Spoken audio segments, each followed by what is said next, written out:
Hey, welcome to Rock and Roll Medicine. I have one special guest here today, Chuck Billy from Testament. How are you doing today, Chuck? Good. How are you? I'm all right. I'm all right. You're in sunny California, Yeah, it's had Bay Area, I luckily take it. today. Yep. Yeah, we're about an hour east of the bay. Okay, I grew up in Sacramento, so Okay, not yeah, too about an far. hour from there. Not too far. Um, so I have a couple questions. First and foremost, how's your health? My health's good.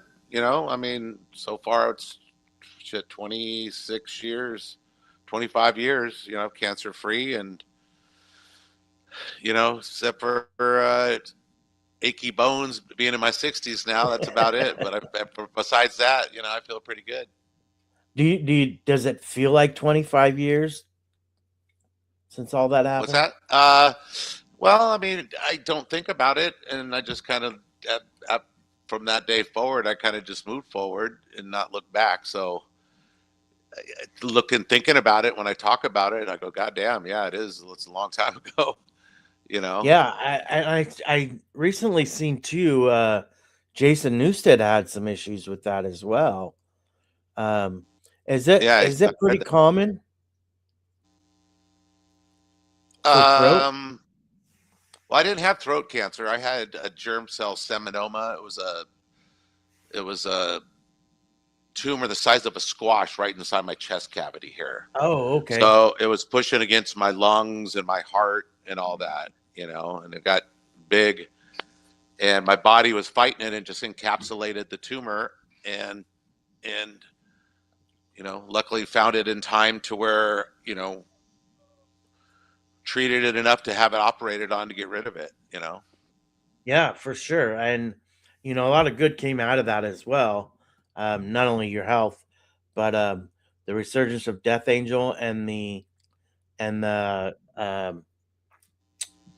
when they put on that benefit, Yeah, a lot. Exodus was there, Yeah. Forbidden, And did Violence, Death how did that Angel. feel? I mean, you got I all mean, your the show buddies, was right? amazing. I mean, the show was surreal because it was one of those things when you're going through treatment and your head is totally my head was totally out of music and not anything. I was focused on other things, getting beaten the shit.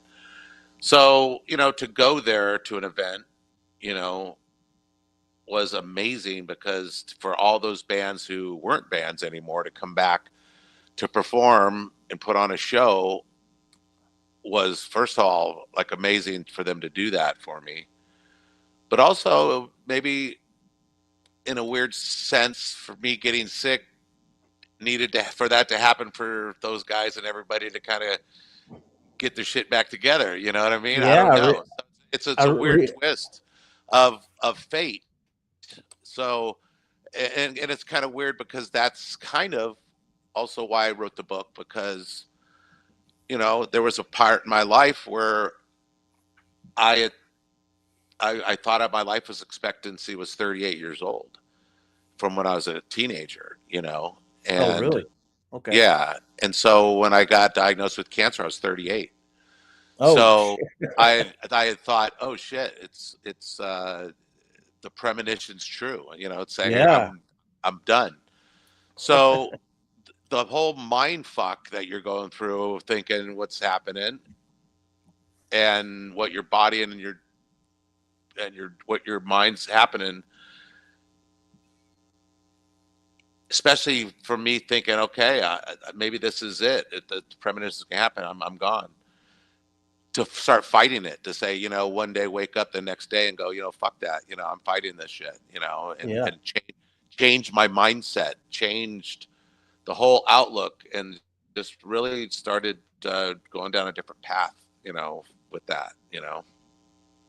So since you brought up the book, um, what what made you write the book? Was that the reason why you wrote the book, or just It was part of the reason because at first I was approached to do it. I wouldn't like seek out because I'm a private guy. I haven't really talked about a lot of my younger years and a lot of that part. It's always about the band and what's going on with the band. And So I thought, looking back, being now having the opportunity and looking back and talking about or reflecting, especially once I started doing the book and looking about, it's really like therapeutic almost, and especially thinking, God, okay, I don't know, it must have been, I don't know, 17, 18, staring at that Black Sabbath record, wanting to, you know, be, I don't know if it was music, maybe just celebrity, because I was a sports athlete. I wanted to either play sports or be a musician, not necessarily lead singer. I wanted to play guitar back then, but that was kind of it. And I was like, I would, do anything in my life to be successful. Even if I had to live to like 38, and that was kind of like how it all started. And so that's kind of when it all happened at 38. I'm thinking, wow, that it actually, this thing that happened when I was real young is actually, coming to happen. So Yeah, for yeah, sure. it's just a trippy thing. So when I started talking about writing the book, I thought, okay, well, shit, it's trippy because there's two me's, two Chucks. The Chuck before I got sick in that whole years of starting the band up to that point, and then the Chuck that beat cancer, and the band that reunited back together and started writing all these other records going forward was a different Chuck and different testament. So it was kind of an interesting pivot point of my story, but I kind of look at it and go, God, it's all lays back on that 38 pack thing and here shit. And I thought it was going to happen. It didn't happen. But what happened when all these bands got back together, and wow, what a trip. It's almost like it took one for the team to, Yeah, right. get shit started again. It's just this weird thing. So I thought it's interesting, especially at a time now. I'm in my 60s and I see so many new bands, so many promoters, because they got to find who's next, who's the next headliners, who's the next Mhm. generation of people. There's a lot of traffic, a lot of shit going on, and we've had a great, successful 40 years and we're doing good and making great music. But I thought it was maybe interesting time for me to kind of capture the story of the two sides of me and the two sides of the band. And especially the pivot point because I went the route I went to beat my cancer with the chemotherapy and the native healings with all the healers I went to was like mind blowing. And every time I tell it and think about it, how the things I went through, it's unreal to me almost. And I thought I need to document and talk about that. I've talked about it in interviews and stuff, but I thought I really need to like lay it down in the book, and and go back to the beginning, how it all started before I met Charlie, the first healer. So it was just something. I think it was the right time. I had time to do it. It was the right time to do it. I didn't know what to expect. I thought, shit, man, I don't got 2 years to write this book. I'm going to be busy as hell touring. But I had some help. I had a guy, David Erickson, help me out, and we talked on the phone every day for like 3 or 4 months, and just chopped it up. And that was, like I said, again, it was therapeutic, man. That's awesome. So does it start off at 38 when you're 38? Is that when the book starts? The book starts pretty much when I'm like 8 months old. Oh, okay. I mean, the whole premise of holding my breath starts when I was 8 months old. That's kind of where my story begins, and that's kind of where the holding my breath title comes from, and kind Okay, of gotcha. is the theme that carries out throughout my life, in my personal life and in the business and in the band. That phrase of holding my breath. So I don't want Right. to give it all away, but that's kind of what Yeah, starts from then all the way through. All my young years before I got into the band, and what I did to train and want to be in a band before I got into the band. It's all those years, all the that's stupid, crazy drug years and stupidity and just dumb things we did at young, and all the dumb drug stuff we did, and we survived. And It's just that's the part you don't get interviewed about when you're talking about the band. Right, for sure. Does it surprise you that you guys survived um, with the drug years and all that other stuff, that all the partying and any of that? Does it surprise you? Well, it does. I can't say if it was safer or not safer. You still didn't know where it came from. Um, OD is ODing, but I think I don't know. When you're that young, you feel invincible, right? I mean, you Oh think yeah, you can do it, you can do anything, and no problem. So you don't think about it like that. But yeah, looking back of the way we did it and the way we handle it, stupid drug use.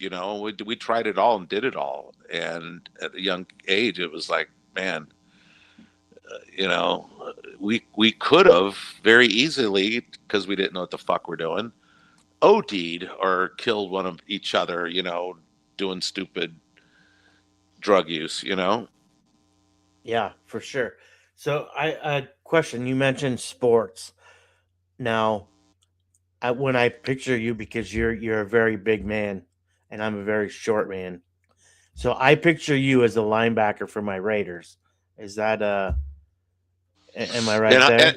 in high school, I played linebacker and defensive end, and then on offense, I was like the pulling guard. You know, Was that a sport that you thought that you may try and go pro uh, because you're so any of them, big? any of them, because I if you read my book, because my father was a coach of all my friends in the city we grew up in, so I played all sports. And I was always the big kid. And and I even put in my book some of my younger photos where I'm like a foot taller than all the other kids. It's kind of retarded looking, but I was always the big kid, and I was always pretty good at sports. And my father was a coach, and all my brothers played sports, and we're all really decent. So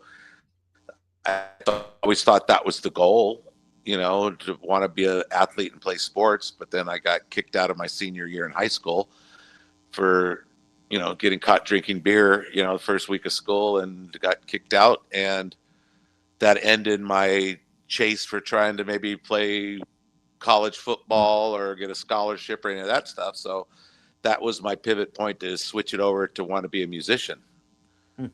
So at that point, I'm like, okay, well, that's kind of gone. I think I'm going to try to be a musician.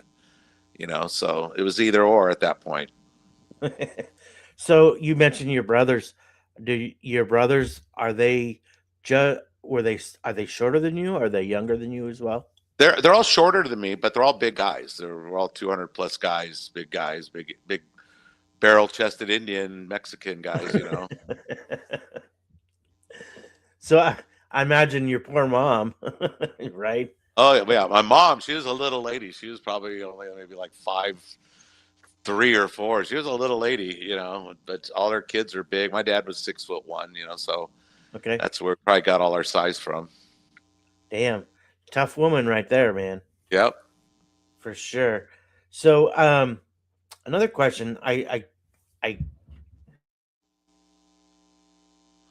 You muted your mic.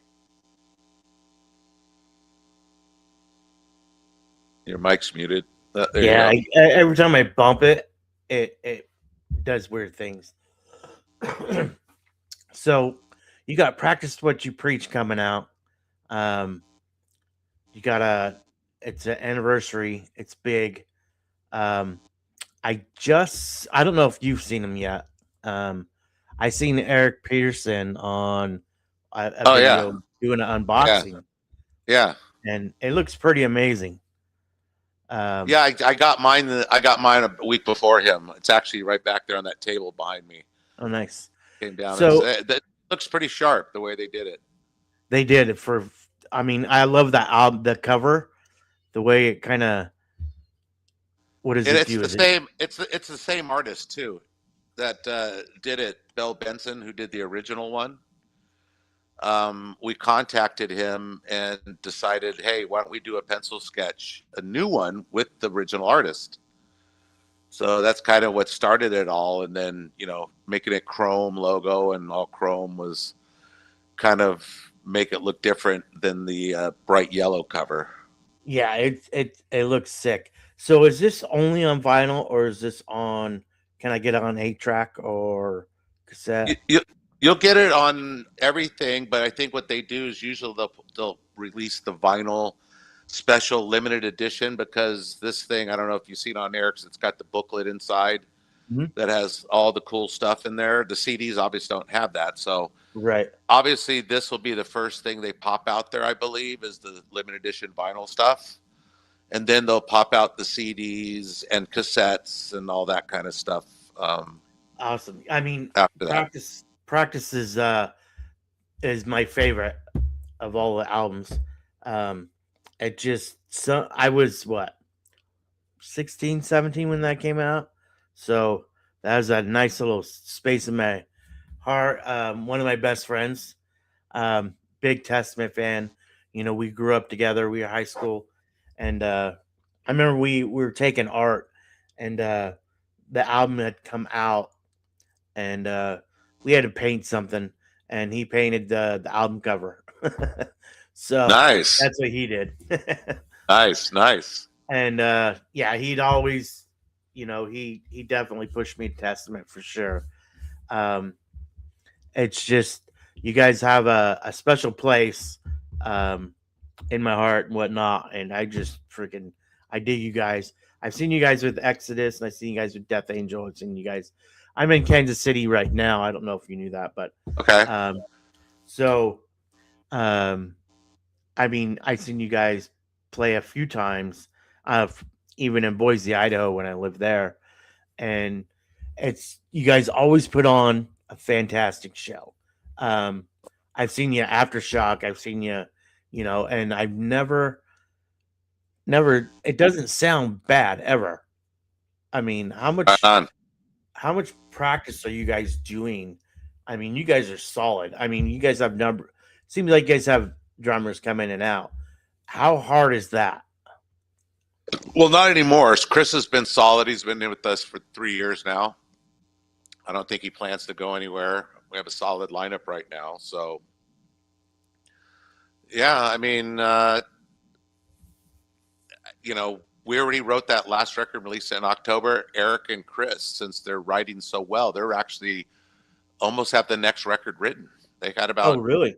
I got 8 to 10 songs pretty much written already. Oh, So we wow. got a good jump on another record already, which is a little soon, but Yeah. that it just shows you that these guys they're clicking right now. So does this feel invigorating a little bit? Well, it does. I mean, because you take things for granted sometimes, and we're not spring chickens, and you think, fuck, we just don't have time to just sit around and let time go by. We need to get to Hmm. work because there's a lot of traffic, a lot of bands. There's label got so many artists coming out all the time. Yeah, the point is you got to make some good music and good records. Just that's going to kind of stand up and just stand the test of time, I guess, right? Yeah, for sure. And so, speaking of newer bands, do you get a lot of newer bands who are going, "Hey, I I listened to you back in the day," or "You guys have inspired us as well." Um, Oh yeah, I've had that. I mean, especially, I mean, the one I've always hits me up is Mark Morton from Lamb of God. He's oh, he's really? always tells me, how much money do I owe you? Because our early riffs are inspired by early Testament stuff, and I'm like, right on. So he Well, he always openly admits that he owes us publishing money for some of them riffs. well, and I did see that Randy Blythe had written. Is it the forward in your He's book? the outward. The outward. Rob Halford is writing the forward.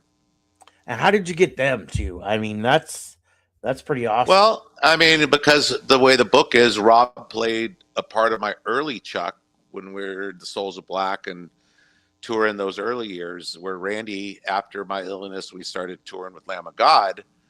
Having a new or modern singer was kind of, a friendship that we struck. And so I thought it made sense to have two strong vocalists that I respect. That kind of made sense to what the book represented for me. Um, and so I reached out and right away got a response back saying, of course, they would love to do it. And, it's amazing what they wrote, so it's pretty awesome. That's awesome. Am I right? The book comes out in November, November 10th. November 10th. Now, Yeah. And you, I you can imagine get it's it at gonna be chuckbillybooks.com. okay. Chuckbillybook.com. Is it Yeah. is it going to be on Amazon or Barnes and Noble or any of that stuff?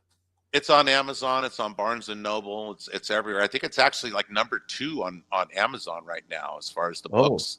I'm yeah, right that's behind awesome. I'm right behind Alice Cooper. He's number one. I'm number That's two. awesome. That's a good spot, for the It pre-sale. is for Yeah. sure. And you said, what's it? You said chuckbillybooks.com? Chuckbillybook.com. Chuckbillybook.com. Say that Awesome. fast 10 times. Yeah, right. Chuckbillybook.com. Chuckbillybook.com. So, okay, and I wanted to ask you about this new No Life to Leather album, Yeah. Metallica tribute, and you guys do Seek and Destroy on there. Yeah. What became of that, and how did you get involved in that? Well, we're approached. God, that thing's been on the burner, God, for 2 or 3 years. I think maybe when Chris was first in the band, we might have recorded it, but then I think it sat on the back burner for a long few years till the guy got all the bands to record songs and they released it. So it was just something we were approached, and we're like, "Yeah, you guys want to do this song with Alex?" I was like, "Okay." So we just kind of popped in the studio one day and knocked it out, and you know, And it's awesome. You got, I mean, there's a lot of good people on that album too. yeah, Um, you yeah. got Dave Ellison doing shit. I totally blanked out. Um, he's doing Cliff's solo. Oh, okay. Bass solo. I don't know if you've seen the track listing or not. I was just looking at it, and that's why there's a lot of good people on there. I it's awesome. I did hear your version. I like that one too.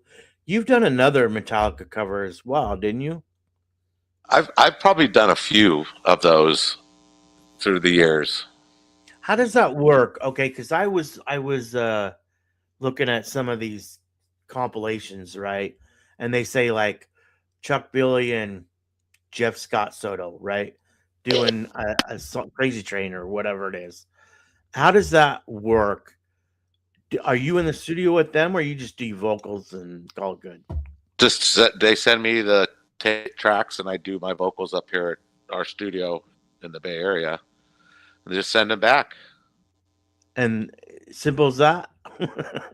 As simple as that. Yeah, I just did the 50-year Accept record. I did a song for them. Same thing. Sent it over, recorded, sent it back, and you know, Do and you I get a like lot of doing those? those. Sometimes I get asked a lot, but I like doing them because, especially when they say, "Do it your way," Mm-hmm, So that's the fun part when you got to not do it the way it was originally done vocally. mm-hmm. Sometimes you got to follow the framework of it, but then I try to just make it my own.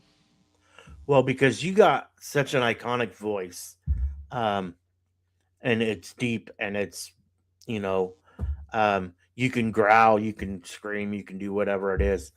Um, I just kind of wonder if you would be hit up a lot more, you know, just because of that. You have that iconic voice, and people know it the minute they hear it, right? I mean, you got lucky with that one. Well, I mean, I do get asked a lot, and I do a lot, because it all depends what my schedule looks like. Sometimes if I'm free and it's, even if it's an unsigned band, I'll still knock something out really quick if it's not, you know, taking too much time or anything like that. Mhm. So, and finally, I know you got to run and stuff. How you got a tour coming up, correct? Yeah, and we're leaving And for Europe here in June. in June, is Yeah. this with Well, who are you this will be playing with? festivals. Well, it's Okay. festivals over in Europe, and then during the week when it's not festivals on the weekend, we'll be playing with bands either like Death Angel. We'll be playing some shows. Metal Church will do some. Armored Saint will be doing some. So we'll see. Get to see friends over there during the week when we're not seeing each other at the festivals on the weekend. Yeah, because if I'm right, Exodus is also doing a run here pretty quick. Is it nice to have your friends and then you go and tour with your friends? Yeah, it makes it easy, and it's fun to hang out when. So I guess my question is, since you guys are doing touring, are you doing anything for practice what you preach as far as like in its entirety or anything like that? We did that last year. Last year, we did a whole tour through the U.S. Doing that exact thing. We played the album start to finish, and then in the middle, we played 5 or 6 of our ballads acoustically in the middle Oh, of the really? show. So yeah, so it was an evening with. It was only Testament. We did like a 2-hour show playing all of Practice What You Preach electric, and then doing a bunch of acoustic stuff. It was a fun set. That sounds great. Did you guys ever get any flack for doing the ballad? Because as far as I know, No, there I don't mean weren't not. many. I don't think so. But I mean, it's you can always get flack because people don't always agree with that in their metal. Maybe I don't know, Mhm. but you know, Well, I just remember Metallica talking about how they caught it for doing Fade to Black, right? And then I can't remember if you any other metal band that was doing a ballad at that time other than you and Metallica. Maybe Anthrax, maybe um it all depends on what year I'm thinking of, right? yeah, yeah. I mean, we've always been that band that if it felt good, let's just do it. I mean, to us, it felt good and right. I'm glad we did it. It's a good song. So it definitely is a good song. That was my first introduction, I think, was seeing that video, and that was amazing. I was just like, "Holy shit, this dude's huge," and he's because as a short guy, I get it a lot, you know. Um, so I guess how were the '80s for you? Because you guys are thrash band, not a glam band, or even a hard rock, what '80s hard rock, whatever you want to call it. So when the '80s went and all those bands kind of went away, did that hurt you guys or help you guys? Well, in the '80s, it actually helped us in the '80s because it was a new scene. The thrash metal scene was a new Mhm. thing. So, you know, it was really good for metal, especially like, bands, the Metallicas and Exoduses and all of us earlier thrash metal style bands. We were doing very well because it was a new thing. People wanted to come see it, you know. Um, and still to this day, just like we're here talking about it now, people still hear about it and talk about it and want to know what was it like. But I Right. think for us in the Bay Area in the '80s, when the scene started getting bigger, mid '80s, like when we started getting '85, '86, a lot of those glam bands that were majority in the Bay Area, they all left and went to LA, a lot of those bands. Right. So, the Bay Area just all of a sudden had this breeding ground of metal and these a lot more clubs to play and opportunities to play. So it just grew really quick. It's just something that happened fast, in the Bay Area. Did the '90s hurt you guys at all? I think I heard everybody. Only thing I heard us too in the '90s is because we broke up with Louie and Alex leaving. So that's never a good thing. You know, we were ending our record deal with Atlantic. The band was breaking up. Music scene, the radio was changing from little metal to more alternative. So yeah, things started changing. Um, because we're on a constant uphill climb for a lot of years. Because you figure 87 Legacy, 88 New Order, Practice 89, Souls 90. We put out 4 records in 4 years. Yeah. So we had a lot of songs. We were moving quick, putting out records and touring, growing pretty quick. And then all of a sudden the band's going to break up and things are changing and shifting. So it seemed for us it came to a halt because we were moving so quick. You Right. know. Yeah.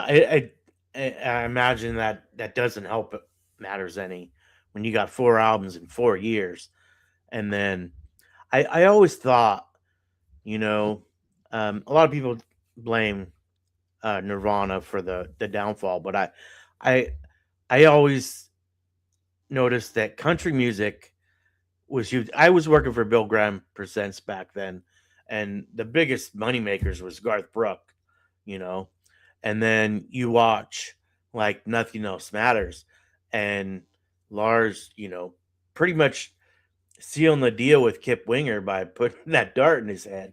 I pretty much sealed that deal, I think, and kind of changed everything because Metallica just got bigger, right?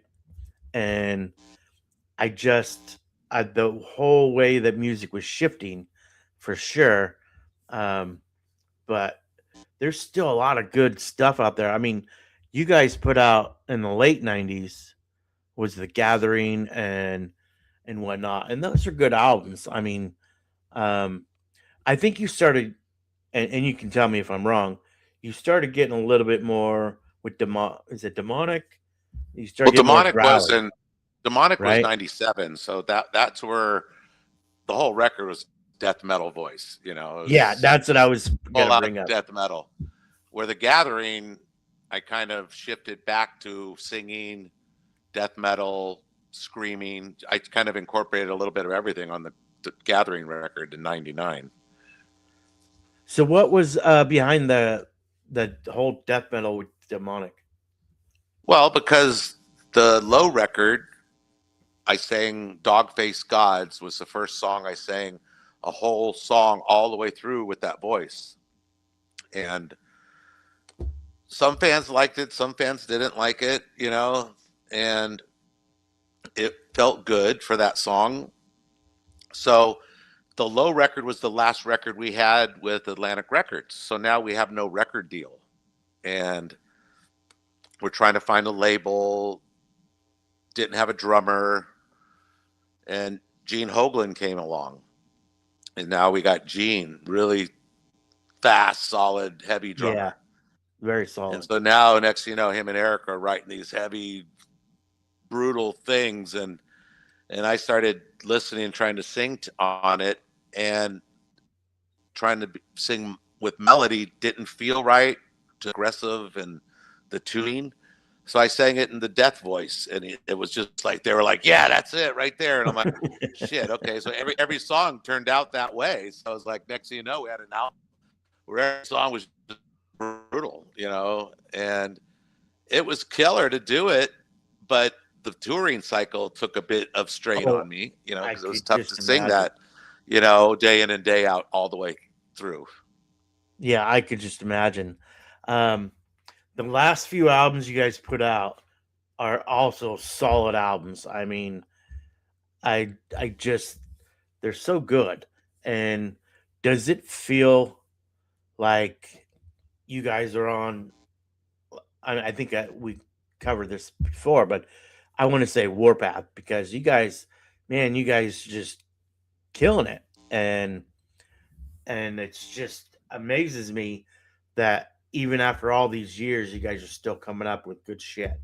And Well, I think it's a lot of Eric. I mean, but again, Chris and Eric worked really hard, and I think Chris is putting a lot of time more than any other drummer working with Eric. So Eric and Chris is really good with Pro Tools or any of the recording stuff. So him and Eric they get at Eric's place and they got a little studio in there and they just get to work, you know. And like I said, they already got 9, 10 songs ready for the next record. They're just jamming and ready to go. So Yeah, you know, uh, you know, that's just the frame of mind that they're in right now. yeah, and you know, growing up, I didn't um, having Alex in the band. Um, I didn't realize how good Eric is. Um, he's a monster. Um, Yeah, I've seen you guys plenty of times, and I always thought, man, I don't know if it was because Alex got the lime, you know, and then, but Eric, man, I I can't say good enough good things about that guy, man. He's just so good. yeah. I mean, Eric definitely doesn't get the credit due, you know, because of Alex's lead playing and you know who Alex is. And Eric's he's a really quiet person and you know private person, so yeah, that's just not his style to go out there and be that way. But of course, he is the guy behind the riffs and the artwork and all that stuff. He's the guy in this band who's always that little has his mind working, you know. He's the one that keeps you guys going. I think, like as far as Yeah, like everything, he's pushing everything along, and it's awesome. I'm so glad you came on and talked to me today. right Um, on, brother. I can't wait to read the book. Once the book's out, I'll hit you up again if I can, and Sounds good. definitely go through it. And you know, I like I said, I'm anxious to read the book. Too bad it's out not until November. That's another five Yeah, I months. know, but yeah, spread the word. You know, we're trying to get it out there, let everybody know because you can pre-order it now. Especially there's a limited edition version, signed versions right now, and I'm sure as we get closer, there'll be some cool bundles that we're going to offer the signed books. Hopefully, we're going to get Randy and Rob to sign a couple as well. So you know, you just got to keep your eyes open Awesome. on those pre-orders, or those things will go quick. Yeah, yeah, for sure. And if especially if they're going to be signing these, and you're going to be signing these, they're going to go fast. Um, Yeah, and uh, it's been awesome talking to you. Um, you have anything else you want to plug before you go? I think that's it. Just you know, chuckbillybook.com. You know, just go there, pre-order, and enjoy. You know, it's poured my heart out in the pages. Absolutely, I can't wait to read it. So, and I know the fans out there is gonna they're probably chomping at the bit as well. Plus, with this new Testament, anniversary package you got going on, practice with you preach. That's just another icing on the cake, I think, because it's gonna be a good year for Testament. I'm just saying. We're going to be busy. I can't announce it, but next year we got a lot of great tours already in the books that are coming up in the U.S. So keep your ears open. It's going to be great. Awesome, awesome. Well, thanks again, Chuck, and you have a good day. Enjoy. All Be right, man. safe. All right. Have a good one. Bye. You too.